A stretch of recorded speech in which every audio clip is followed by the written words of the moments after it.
Moi, j'aimerais bien qu'on parle des Roms. Bon, parce que les Roms... c'est sûr que les Roms, c'est le bouc émissaire facile. Ah non, non, c'est pas le bouc émissaire facile. Tous les problèmes viennent des Roms. Non, non, non, pas tous les problèmes viennent des Roms. Il y a une multiplication inouïe de campements de Roms partout en France qui sont des clandestins. Est-ce qu'on les empêche de travailler? Mais bien, voyons, ils sont clandestins. Excusez-moi, qu'est-ce qu'ils ont à faire là?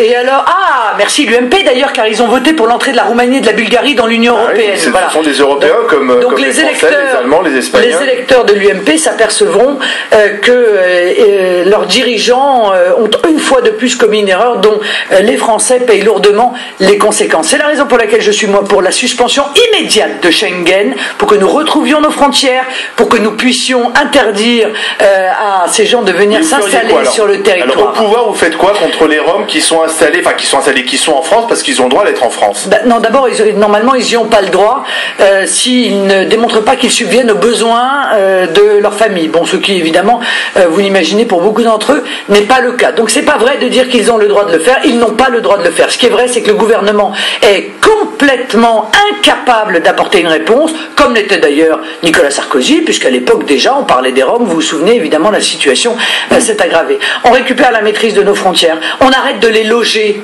parce qu'aujourd'hui, la loi nous oblige à les loger d'urgence. Bon, ça veut dire que les Français qui attendent un logement social depuis 10 ans, eux, ils continueront à attendre. Si on évacue les camps... Non, en les renvoyant chez eux. Chez eux. Mais ils reviennent. Chez eux, dans leur pays. Non, ils ne reviennent que parce que on les loge gratuitement, que parce que si on les loge pas, on leur donne 75 € par jour et par requérant, ce que beaucoup de Français aimeraient avoir pour pouvoir vivre, et notamment beaucoup de retraités qui ne touchent même pas cette somme-là, on les soigne gratuitement avec l'aide médicale. À travailler. Non, il n'y a pas de travail, monsieur. Et le travail qu'il y a, il faut le réserver aux Français. Il y a des boulots qui ne trouvent pas preneur. Donc, les Français, certains boulots ne veulent pas les faire. Le travail doit être réservé aux Français d'abord. Voilà, ça, à mon avis, c'est non négociable. Vous savez très bien que si vous appliquez ça, il y a l'économie française qui tombe, puisqu'il y a une bonne partie des postes qui sont pourvus par des immigrés. C'est une réalité. Non, mais monsieur, il y a des secteurs entiers qui fonctionnent avec une main-d'œuvre.